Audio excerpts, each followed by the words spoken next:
ñii di gàmmu de ñu ne na ngay ras dem tribune yéene kaay naan man ca procès Mame Mbaye Niang Ousmane Sonko ma ñëw tegal sa baaraam waaye faaw ma wax la nag la nga xam ni moo am ca terrain CFA xam nga terrain CFA ci gaawu gi soxna yi gëm sa bopp yi dañoo woote woon ndaje fas yéene nag investir seen candidat Bougane Gueye Dany borom tekki jot na ngir nag 2024 tribune naan man maa ngi ñëw ci procès Sonko ak Mame Mbaye Niang de may ma ne ko ay ca mu ne ma nag ca terrain CFA boobee la jigéenu Ndakaaru gëm sa bopp waroon daje yéene kaay bi naan man neel war daje ma ne ko war daje mu ne ma ca ndaje ma ñu war a samp nag seen candidat ngir présidentielle 2024 bi yéene kaay bi dama waxoon nga ko ma ne ko ay ca koon soxna yi gëm sa bopp yooyee jagat-jagatee seenub demande juróom-ñeenti fan ci weeru mars bii lañ ko yóbbu jébbal ko nag autorité ba nga xam ni moo ko war a jël yéene kaay bi naan man waaye le 14 mars bii Mamadou Gueye mi nga xam ne moom mooy maire bu Djiddah Thiaroye Kaw te terrain CFA Djiddah Thiaroye Kaw la nekk daal di woo moom it ay soxnaam jox leen ab demande ne leen déposer leen ko le 14 te ci demande boobee soxna yi Mamadou Gueye yi war fa daje ci même terrain CFA même heure 15 heures que jigéenu gëm sa bopp yi yéen kaay bi dee média bi naan ma njiital domaine la mu bëgg moom moo di jigéenu gëm sa bopp yi seen ndaje ba daal di furaas ma ne ko turbine kan lan jox autorisation bi mu ne ma boo moytul ñu lankal ko ñaar ñëpp waaye buñ ñu ko lankalee gëm sa bopp mooy daal di perte ndax nag bëgg-bëgg Mamadou Gueye moom moo di ndaje gëm sa bopp bañ a am foofee ndax seen ndaje feneen lañ ko taboon ci beneen wax ci beneen bërëb gannaaw ba ñu bëggee amal suñuy ndaje ba suñuy bande annonce daal di jolli te ñu wëlbatiku ñoom it daal di ut même ndaje même heure même lieu lii bu dul tooñ lu mu yéene kaay bi naan maan en tout cas waa Benno Bokk Yaakaar seen yéene moom moo di saboter investiture yu Bougane Gueye Dany tribune yéene kaay naan maan ñëwal ci procès Mame Mbaye Niang beeg Ousmane Sonko le Témoin yéene kaay ne ko procès bi day doon na le jour des seigneurs le mandat yéene kaay ne ko réewum Sénégal dafa mel ni dañuy diffamer nag wax ci nit lu ko safte du mujjee fenn tribune yéene kaay ne ko en tout cas procès Ousmane Sonko ak Mame Mbaye Niang bi day mang ca mbedd ma moom jiital Pastef nee na kenn du ko àtte tey kenn du ko àtte ëllëg waxtu woowu takk deer yi ña ngi ca alerte gaynde yana maar daal dina coow li kay li ko indi lenn la moom moo di Ousmane Sonko mi nga xam ne ñi ngi ko tëj ci këram tribune ne ko moo taxit patriote yi nee ñu xeex rek l'enquête ko dijee naan kon ak lu mën a am naj nañu Ousmane Sonko moom jiital Pastef bloqué nañ ko niki démb manifestation yi nekk ci Ndakaaru yàggul benn journaliste akub député ñu blessé leen bés bi le jour ne ma Guy Marius Sagna ci boppam la ñu blessé l'enquête ko dijee ne ma Pastef nee ñu Ousmane Sonko la ñu jël def ko ci résidence surveillée te du yoon su aanaan maan niki démb moom Yewwi Askan Wi ci boppam la ñu daal di neutraliser Ousmane Sonko ñu tëj ko ràpp ci këram doom ji ñu ne ko doo dem l'école moom jiital Pastef dellu këram ak i garde du corps am député yu Yewwi Askan Wi nga xam ne dañoo ñëwoon jàppale Ousmane Sonko ku ci mel ni Guy Marius Sagna ñu daal di koy gaañ ci tànk su aanaan maan niki démb ci place de la nation benn leader bu Yewwi Askan Wi taxawaalu fa police bi da koo barricade ba mar day taali te démb nag woote nañu manifester ne na ñëpp dem cité kër góor gi waaye policier yi wër ndomb cité kër góor gi rek Kër Massar Wakaam ak Liberté 6 ak Bignona tante nañu waaye taal wi sottiwul 24 heures yéene kaay naan kon xanaa doo xool mobilisation ba am ca Thiès am ca Mbacké am ca Kédougou amit ca Sédhiou l'enquête quotidien naan kon manifestation yooyee ci jàmm la am ndax nag dañu koo autorisé bu Kër Massar dong la ñu autorisé wul te boobee nag daal dinay defu bruit l'observateur naan kon déet bruit kay ni ki démb amul libération yéene kaay ne ko demoo ca Bignona foofee nga xam ne am na ñoo xam ne am nañ fay gaañu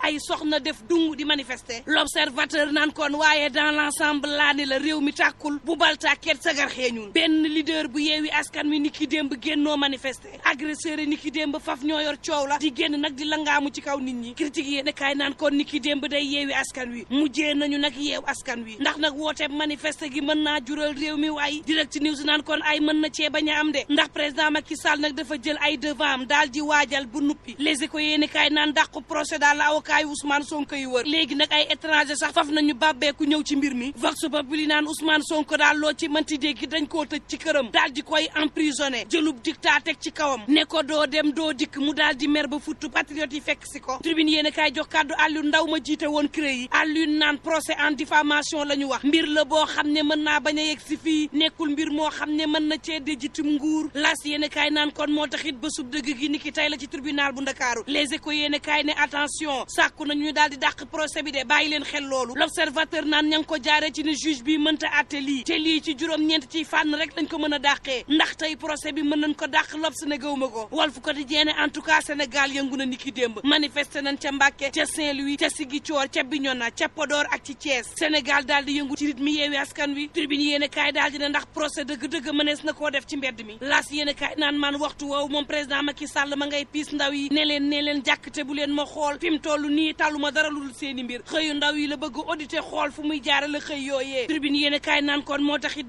DSE ba nga xam ni moo nekk ca Côte d'Ivoire daal dina ñuy xamle ni nag président Macky Sall kese képp la ñuy topp DSE ba daal dina Dame Faye la ñuy jiital ak i collaborateur am ndax équipe la boo xam ni saa bu ñu tëggee fii ci Côte d'Ivoire ndam ñëw 40 coordination yépp daal di ànd ak Dame fas yéene jagat-jagatee président Macky Sall daal di sampaat beneen ndënd fas yéene jagat-jagatee président Macky Sall ànd ak moom ngir mu sampaat beneen ndënd te bu ko sampee Côte d'Ivoire xamal ko ni ndam li moom yaa koy jël tribune yéene kaay ne ko bu leen fàtte ni Benno Bokk Yaakaar ma ngay saboté nag investiture bu Bougane Gueye Dany yéene kaay bi naan man bu leen fàtte ni it ni directeur général bu SNHLM Diagne Sy Mbengue daal dinay porter plainte nag maire bu Kër Massar Nord Adama Sarr critique yéene kaay ne ma lii maa la koy leeral ndax nag maire bu Kër Massar Nord dafa tuumaal directeur bu SNHLM ne dafa daal di jël ay terrain defar leen di leen jaayiwaat Diagne Sy Mbengue ne mësta am te porté naa ko plainte ngir mu andi ay gindi ci lii mu wax ndax amul lotissement bi ci boppam juróom benn junni ci parcelle la ñu daal di leen di dogatee ci marché école ak stade maanaam ay infrastructure de base te lotissement bii muy wax 1987 la woon ba tey te man maa ngi dugg SNHLM 2019 las yéen a kaay naan en tout cas réew mi moom jaxasoo na Sud Quotidien naan kon demal ba Ziguinchor dem ak dikk dina leen të ndax bato ba Aline Sitoé Diatta ci boppam moo paan Le Point yéen a kaay naan man wuteeg taxum Fandaan Sinthiou Mbandaan Pël ak Sinthiou Mbandaan séeréer ak Bulem ak Gaña Bugu ak Sidi Bugu saa si tembe day teex may ree ndax juróomi téeméer ci kër robinet yaa ngay jolli ñii naan ndox yéen a kaay bi naan man Maguette Sène moo leen ko defal te naan pare guma ak ñoom ndax dëkkaan bu nekk Malicounda di nga am case de santé wala it nga am bërëb boo xam ni fajukaay lay doon Tribune yéen a kaay naan kon bu leen fàtte ni réewum Sénégal a ngi jax Dakar Times naan kon bu leen fàtte ni waxtu woowu États-Unis ci boppam ña ngay tàccu Sénégal ci police bu xarañ bi Libération yéen a kaay naan man coow leen ci faatub xale bii bébé bu am juróom-ñaar ci weer xale boobee dafa faatu Libération ne ma ñu yóbbu ko l'hôpital Philippe Maguilène Senghor te yóbbu ca l'hôpital boobee la médecin yi alerté gendarmerie ndax nee ñu daal mbir mi dafa takk suuf waajur yi nee ñu dañoo nelaw ba xaaju guddi 4 heures du matin ñu gestu gis xale bi daanu ci suuf yëngootul yóbbu hôpital loolooy faatoom Libération ne ma lëndëm gaa nga ca faatu xale bi ma ne ko ak lu mën a am na ñuy ñaan jàmm te yendoog jàmm